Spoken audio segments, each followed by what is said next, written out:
મિત્રો, એક આયર કુળની દીકરી છે એનું ના અને તેનું સતીત્વ એવું છે કે તેની આંગળીએ આંગળીએ દીવા પ્રગટ થયા હતા અને પછી ત્યાં જે ઘટના બને છે તે ખરેખર જોવા જેવી છે. તો મિત્રો, ગળથલ ગામની આ એક સત્ય ઘટના છે. તો ચાલો તેને વિસ્તારથી જોઈએ.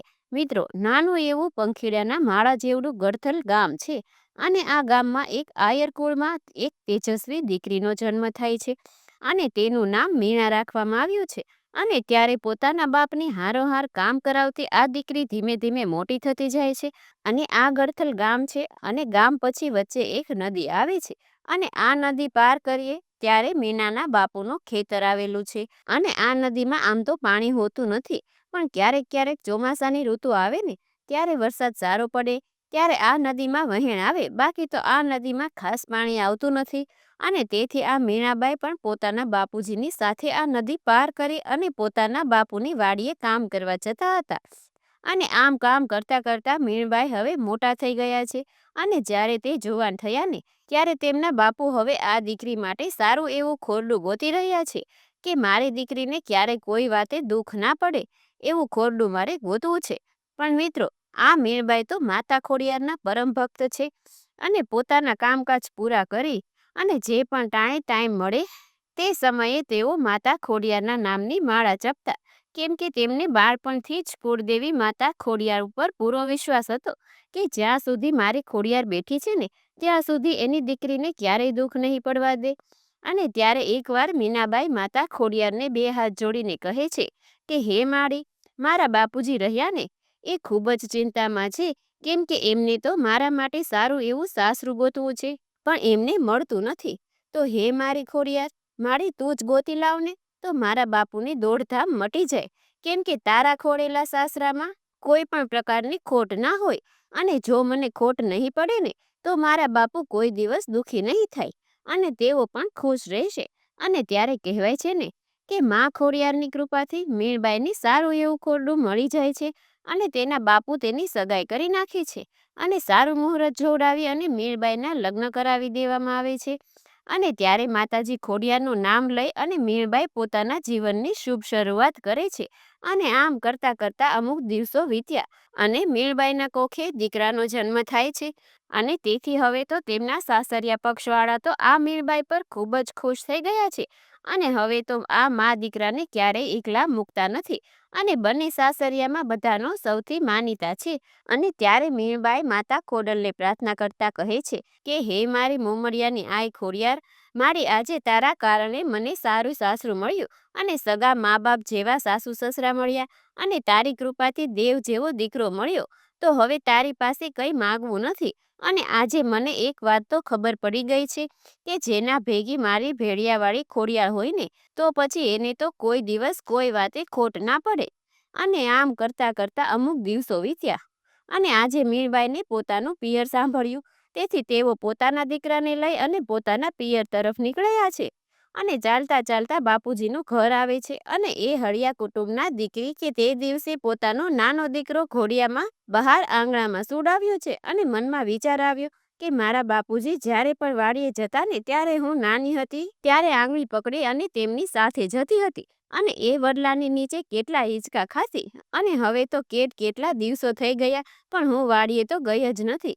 તો લાઈને આજ મારા બાપુની વાડીએ એક આટો મારીને આવું. બાપુ ખેતરમાં કેવી ખેતી કરે છે અને આમ વિચારીને દીકરી ભાણિયાને આંગણામાં બહાર સુડાવીને ચાલી નીકળી અને નદી પાર કરી અને સામે કાંઠે જ્યાં બાપુની વાડી હતી ત્યાં પહોંચી જાય છે. અને ત્યારે ચોમાસાના દિવસો હતા અને કાળા દિબાંગ વાદળો ચડીને આવ્યા અને જોત જોતામાં વીજળીના ચમકારા અને વાદળોનો ગડગડાટ થવા લાગ્યો અને પછી તો થોડી વારમાં જ મુશળધાર વરસાદ વરસવા લાગ્યો. ત્યારે દીકરી એક વડની નીચે ઊભા રહી જાય છે કે હમણાં આ તો એકાદ વાદળી છે એ તો વરસી રહેશે તો હું ઘરે નીકળી જઈશ.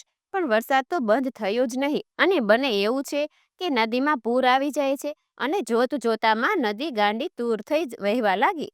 અને હવે તો આ જોઈ અને માનું ધાવણ ઉભરાણું અને દીકરાને યાદ આવી કે અરે, મારો દીકરો તો ઘરે ભૂખ્યો છે અને આ બાજુ નદીનું વહેણ ધીમું પડતું નથી અને હું કરું તો શું કરું. અને આમ કરતા કરતા 1 કલાક, 2 કલાક, 4 કલાક અને 5 કલાક વીત્યા. ત્યારે આ જન્મ દેનારી જનેતા વિચાર કરે છે કે અરે મારો દીકરો ભૂખના કારણે રાડો પાડતો હશે અને તેને વહમું લાગશે. હું તો પિયરિયામાં આંટો મારવા આવી છું અને મારા દીકરાને કાંઈ થયું ને તો સાસરિયામાં જઈને અને કોને મોઢું દેખાડીશ. અને પછી તો દીકરીએ પોતાની કુળદેવી ખોડિયારની પ્રાર્થના કરી કે હે ખોડિયાર, મારે આજે જીવવું નથી અને ભલે મારું જીવન આજે કુરબાન થઈ જાય, પણ આજે નદી પાર કરી અને મારા દીકરાને બચાવવો છે અને એ ભૂખ્યો હશે, એને મારે સ્તનપાન કરાવવાની વેળા થઈ ગઈ છે. અને હે ખોડિયાર, જો મેં સાચા મનથી તને ભજી હોય ને, અને જો હું મન, વચન અને કર્મથી પવિત્ર હોય અને જો સતીત્વ જેવું જીવન જીવ્યું હોય, તો આ ગાંડી તૂર થઈને જે નદીનું વહેણ વહે છે ને, તે નદી આ વહેણમાં બે ભાગ પાડી દે અને નદીની વચ્ચે થઈ મને માર્ગ આપ. મારે મારા દીકરાની પાસે જવું છે. અને આટલું ખોડિયારને કહી અને મીણબાઈએ તૈયારી કરી અને જય ખોડિયાર કહી અને જેવો જ નદીમાં વહેણમાં પગ મૂક્યો ને, ત્યાં તો પાણીનું વહેણ તે જ વેળાએ બે ભાગમાં વહેંચાઈ ગયું અને પાણીની વચ્ચોવચ નદીએ માર્ગ આપ્યો અને મીણબાઈ તેમાંથી ચાલતા થયા. અને ત્યારે તેમને આખું ગામ જોઈ ગયું અને એકે બીજાને કહ્યું, બીજાએ ત્રીજાને કહ્યું, એમ આખા ગામના બધા જ માણસો ત્યાં આવી જાય છે અને બધા જોવા ચડ્યા છે કે અરે રે, આ તો નદીના પાણીને પણ આ દીકરીએ માર્ગ દીધો. તો નક્કી આ કોઈ જેવી તેવી અને સાધારણ દીકરી નથી, પણ આ તો સાક્ષાત જગદંબા જોગમાયા સતી છે. અને પછી તો આખાય ગામે નારા લગાવ્યા કે મીણા સતીનો જય હો, મીણા સતીનો જય હો. અને આ લોકોનો અવાજ જ્યારે દીકરી મીણાબાઈને કાને પડ્યો ને, ત્યારે તેમણે વિચાર કરી લીધો કે અરે રે, આ તો જગતને ખબર પડી ગઈ કે ખોડિયાર મારી ભેળે છે અને મારામાં સતીત્વ જગાડ્યું છે. તો હવે મારાથી જીવાશે નહીં અને હવે સતીત્વ મને આપ્યું છે તો મારે સતી થવું પડશે. અને આમ ચાલતી ચાલતી મીણાબાઈ પોતાના દીકરાની પાસે આવે છે અને દીકરાને ખોળામાં લઈને સ્તનપાન કરાવે છે. અને જ્યારે સ્તનપાન કરાવી રહ્યા હોય છે ને, ત્યાં પણ લોકો તેમની પાછળ પાછળ મોટી લાઈનમાં આવે છે અને તેઓ તો નારા જ લગાવે છે કે જય હો મીણા સતીનો જય હો. અને ત્યાર પછી ઘોડિયામાં બાળકને સુવડાવી અને મનમાં એક નિશ્ચય કર્યો કે હવે મારે જીવવું નથી અને હવે તો હું સતી થઈ જઈશ તો પણ આખું ગામ જાણે છે અને મારા સાસરી પક્ષવાળાને પણ ખબર પડી જશે તો અને તેઓ પણ હવે મને કાંઈ કહેવાના નથી. અને પછી તો ખોડિયાર માનું નામ જપતા જપતા ત્યાં ગામ લોકોની વચ્ચે મીણા સતીની 10 આંગળીઓમાંથી દીવા પ્રગટ થયા અને પછી તો ભળ ભળ કરતા એક દીવાની જ્યોતમાં મીણબાઈનો દેહ બળવા લાગ્યો અને થોડી જ વારમાં દીવાની અગ્નિથી મીણબાઈનો દેહ બાળીને ખાખ થઈ ગયો. અને આમ એ મીણબાઈ કે જે હળિયા કુટુંબની દીકરી હતા અને ત્યાં સતી થઈ જાય છે. તો મિત્રો આજે પણ તેમની પૂજા કરવામાં આવે છે અને મિત્રો આવી સતીઓ આ ધરતી ઉપર થઈ ગઈ છે. તો મિત્રો આવા જ અવનવા વિડીયો જોવા માટે અમારી ચેનલને સબસ્ક્રાઈબ કરો. ધન્યવાદ.